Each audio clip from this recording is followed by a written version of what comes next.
Depuis l'apparition de cette photo, le monde est en transe. Mais ça y est, on y est, l'attente est terminée.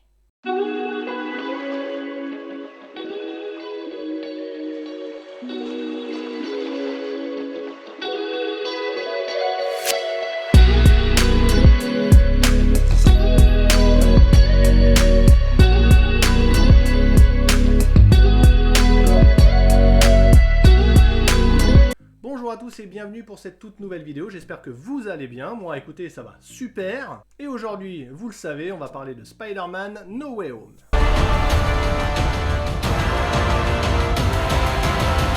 Spider-Man No Way Home est un film réalisé par Jon Watts, qui a déjà réalisé les deux premiers Spider-Man du MCU. Je l'ai vu deux fois, la première en IMAX 3D, et la deuxième dans un cinéma classique. Et c'est important de le préciser, je vous expliquerai plus tard dans la vidéo. C'est un avis sans et avec spoiler, parce que c'est très compliqué de parler de Spider-Man sans spoiler. Mais ne vous inquiétez pas, je vous préviendrai quand on rentrera dans la partie spoiler. Donc on peut dire qu'on est dans la trilogie Watts, avec en Peter Parker Tom Holland, qui a déjà fait des apparitions dans Civil Wars, dans Infinity Wars et dans Endgame. On retrouve aussi Zendaya en MJ, la petite amie de Peter, Jacob Balaton pour Ned, le meilleur ami de Peter, Marissa Tomei, la sexy tante May de Peter, mais aussi Benedict Cumberbatch, Doctor Strange, le célèbre sorcier d'ailleurs qui n'est plus le suprême. Alors ça raconte quoi? Eh bien, les événements de No Way Home se déroulent tout de suite après la scène post-générique de Far From Home. Ce fameux moment où Mysterio révèle à tout le monde que Spider-Man a pété les plombs et il a envie de buter tout le monde, mais pas que, puisqu'il dévoile aussi son identité secrète, aka Peter Parker. Et fatalement, ça va se compliquer pour notre petite araignée sympa du quartier, entre les fans de l'homme araignée et les haters qui pensent qu'il a tué Mysterio, sa vie va devenir un gros bordel. Donc, dans un ultime espoir, il va aller voir Doctor Strange, et il va lui demander s'il n'a pas une solution pour arranger tout ça. Strange accepte, et on va dire que ça se déroule pas comme prévu et que ça va être encore plus le bordel. Alors, la fameuse question « qu'est-ce que j'ai pensé du film ?» Eh bien, pour répondre, il va falloir se remémorer le contexte des événements. Rappelez-vous, ce film a été teasé avec cette photo il y a quand même quelques temps maintenant. Et comment vous dire, voir les trois Spider-Man ensemble, en live action, ça fait quelque chose quand même. Et du coup, on pense tout de suite, bien entendu, à Tom Holland, puisque c'est en ce moment même lui qui représente Spider-Man, mais aussi Tobey Maguire, le premier Spider-Man, celui de la trilogie de Sam Raimi, mais aussi Andrew Garfield, avec ses deux films The Amazing Spider-Man. Et quand on a vu ça, forcément, les fanboys, ils sont tout excités, on n'en pouvait plus. Surtout, il me semble qu'on sortait du film d'animation Spider-Man Into the Spider-Verse, qui, on va pas se le cacher, ça avait vraiment donné la hype à tout le monde, ce film était merveilleux. Et d'ailleurs, beaucoup de monde pense que c'est la meilleure adaptation de l'homme araignée. Et du coup, se dire que ça, on pourrait l'avoir en live action, forcément, la hype, elle est montée. Et plus les mois passaient, et plus on avait des petits trucs par-ci, par-là, et forcément la hype, elle montait jusqu'à explosion. On pouvait clairement avoir le film par excellence de Spider-Man. Et c'est quasiment que pour ça que le film est attendu. On va pas se le cacher, Spider-Man ça fait vendre. Mais les deux premiers films du MCU sur Spider-Man, ça vendait pas du rêve. Surtout pour les aficionados de comics. Moi, personnellement, je n'ai lu qu'un seul comics, c'est celui-là, le Spider-Man bleu. Un excellent comics au passage. Mais du coup, ma culture sur le tisseur de toile est très limitée quand même. Donc voir un film qui regroupe toutes les choses que j'ai pu voir dans les 5 premiers films, je signe tout de suite, forcément. Puis vous le savez bien, moi, le fanservice, j'en suis gaga. Et donc on a eu les bandes annonces, et là, on découvre les antagonismes des anciens films. Fanservice! Et donc, même, j'ai envie de dire à partir de là, mais même pas, c'était bien avant, la question que tout le monde se posait, c'est est-ce qu'on va avoir tous les Spider-Man qu'on a pu voir au cinéma? Et ça, on l'a vu sur les réseaux sociaux, top tweet, top tweet, top tweet. Tout ça pour dire que No Way Home était très attendu, et qu'il avait beaucoup de promesses à tenir. Enfin, du moins, tout le monde attendait beaucoup de ce film. Et donc, bien sûr, j'ai pris un gros kiff en regardant ce film. C'est clairement le film pour les fans de Spider-Man. Il coche toutes les cases fanservice, toutes, il les coche toutes. Mais ce film, c'est comme le 24 décembre. Tu l'attends toute l'année, tu découvres tes petits cadeaux, tu les ouvres, et là tu prends ton kiff en ouvrant ces cadeaux, tu les découvres, parce que tu sais pas ce qu'il y a dedans. Et c'est fabuleux, tu kiffes, tu kiffes, tu kiffes. Et puis après, une fois que tu les as, ben, t'attends l'année prochaine pour en avoir d'autres. Oui, ce film, il est magnifique, il est presque parfait, il a tout ce qu'on a demandé. Et ça, c'est fabuleux. Sauf que c'est uniquement pour le premier visionnage, en tout cas pour ma part. Dès le deuxième, ben, forcément la magie, elle retombe. La hype retombe. Puisque tu sais tout, en fait, tu as déjà pris tous tes petits kiffs, tu sais à quel moment ça va arriver, tu sais ce qui va se passer, et forcément, ça agit un petit peu sur la hype. Mais bon, c'est sans problème le meilleur Spider-Man du MCU, hein, le meilleur film de Spider-Man des trois, mais c'est clairement pas le meilleur film Spider-Man. Alors, pour vraiment vous expliquer mon avis, hein, à partir de là, bien entendu, je vais spoiler. Donc si vous n'avez pas vu le film, il est temps de quitter cette vidéo. Mais bon, bien entendu, n'hésitez pas à lâcher le petit pouce en l'air, à vous abonner, ça fait toujours plaisir. Et oui, avant de partir, bien entendu, hein, je le répète, mais normalement, vous êtes censé le savoir, il y a à la fin du film 2 scènes post-génériques, donc il faut rester à la fin de la toute fin. Surtout la deuxième post-générique, elle est vraiment très intéressante. Bref, si vous êtes encore là, c'est que j'estime que vous avez vu le film, ou alors que vous n'en avez rien à faire de vous faire spoiler. Alors, pourquoi le gros kiff à cette première séance? Eh bien, dès les premières minutes, le premier quart d'heure, je sais plus vraiment quand, mais on voit tout de suite Matt Murdock, Daredevil, celui en plus de Netflix, hein, celui qu'on adore tous, enfin quasiment tous, du moins je le crois.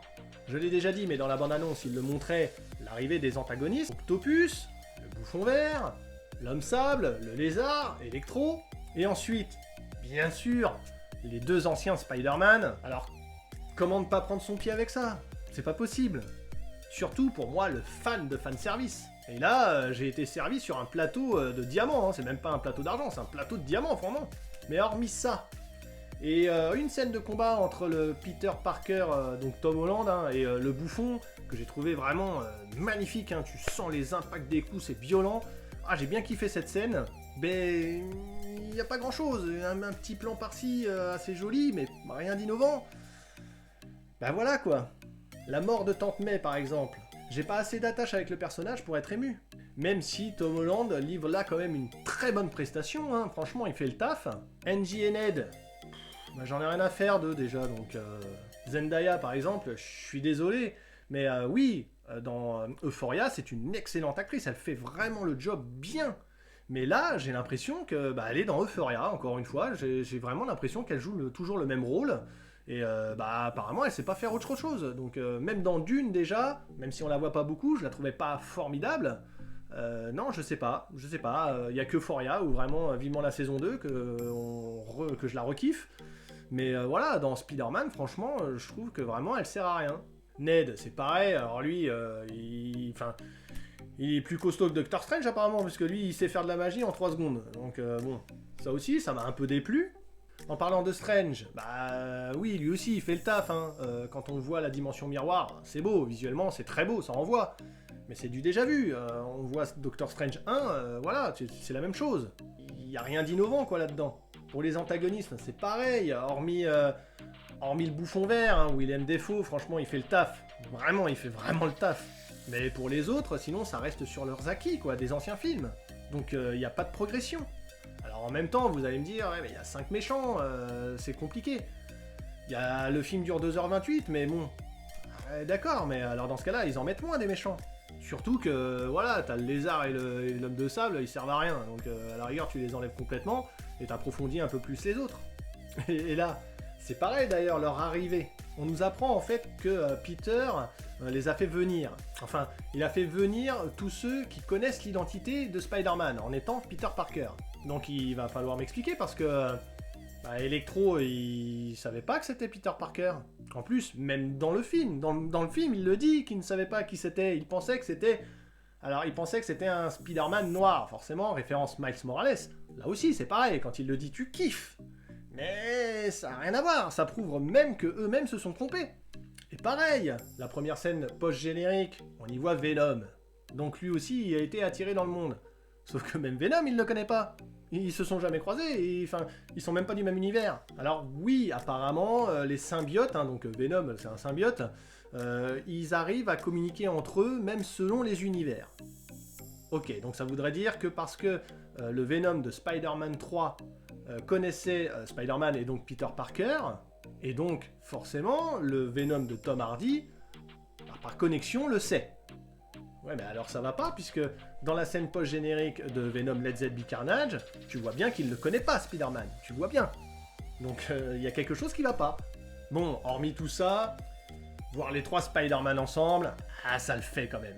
En plus, tu vois qu'ils s'amusent, qu'ils ont une bonne alchimie entre eux, et puis toutes ces références aux univers qu'on connaît, les 3 films de Sam Raimi, les 2 films de Mark Webb, c'était cool, en plus c'était, je trouve, quand même bien amené. Même si t'as toujours l'humour marvelien qui est là, et qui je trouve est vraiment là, qui est même bien trop souvent là, et des fois qui n'a rien à foutre là. Alors je sais pas si vous vous souvenez, mais dans mon avis des Éternels, je l'avais dit, là c'était plutôt pas mal, mais je pense que dans Spider-Man on va retomber dans les travers habituels. Bah boum, ça a pas loupé. Bon, alors là vous vous dites, en fait il a pas aimé le film, alors qu'en réalité je l'ai vraiment kiffé. J'ai passé un putain de moment. J'ai vraiment eu tout ce que je voulais. Toutes ces petites références, tous ces petits caméos, tous ces petits trucs, c'était vraiment un vrai kiff. Mais bon, voilà, ça ne sera quand même pas mon film de l'année, ni même mon film préféré du MCU. Infinity Wars, il reste en haut quand même. C'est un très bon film qui restera comme le film qui a réuni les 3 Spider-Man, mais je pense pas qu'on retienne le film comme un très grand film ou comme un chef-d'œuvre par exemple, c'est pas possible. On peut pas dire que c'est un chef-d'œuvre déjà parce que la réalisation est pas terrible, la colorimétrie elle est naze, y a pas, même si il y a tous ces caméos, toutes ces petites références et tout, il n'y a pas de scène vraiment marquante qui va rester dans nos têtes. Parce que même l'arrivée de ces 2 Spider-Man, alors je pensais pas du tout que ça allait arriver comme ça, c'était plutôt cool d'ailleurs, mais il n'y a rien de marquant, il n'y a rien d'iconique. Et donc c'est quand même dommage, même si, je vous le dis encore, ça fait le taf, c'est quand même super parce que tu les vois arriver. Mais ça manque d'un petit quelque chose. Puis ce qui m'a fait bien sourire aussi, c'est que même le film lui-même prouve que il y a quelque chose qui n'allait pas avec ce Spider-Man du MCU, puisqu'à la fin, carrément, il se reboot lui-même. On oublie les 2 précédents films, on repart à zéro avec un Peter que tout le monde a oublié. Il n'y a plus de Stark Industries pour faire les petits gadgets. Il ne peut maintenant que compter sur lui-même. Et donc là, je suis quand même curieux de savoir ce qui va se passer dans la future trilogie. Ça risque quand même d'être intéressant. Enfin bref, j'ai pris mon pied à regarder ce film. La hype montante depuis des mois et des mois a eu son paroxysme. Ça a duré 2h28 et ça a été un réel plaisir. Le film est loin d'être parfait, mais il nous donne tout ce qu'on a toujours voulu avoir. Alors, forcément, on aurait pu en avoir plus, et de meilleure qualité, mais bon, comme vous le savez, on en veut toujours plus. C'est déjà pas mal ce qu'on a eu, je trouve, vraiment. Ça restera quand même dans les annales, je vous l'ai dit, ce film représente les 3 Spider-Man en live action, c'était quand même quelque chose qui, il y a quelques années encore, on n'aurait jamais imaginé possible. Marvel et Sony l'ont fait, on peut quand même les remercier pour ça. Donc je reste quand même très satisfait de ce film. Voilà, c'est tout pour moi, j'espère que cette vidéo vous aura plu. Si c'est le cas, on n'hésite pas à lâcher le pouce en l'air, sinon on met le pouce en bas, tant pis pour moi. On partage la vidéo, et bien entendu surtout, abonnez-vous si vous ne l'êtes pas. On se retrouve très bientôt pour de nouvelles vidéos. Je vous souhaite à tous de passer de très bonnes fêtes de fin d'année. Ciao!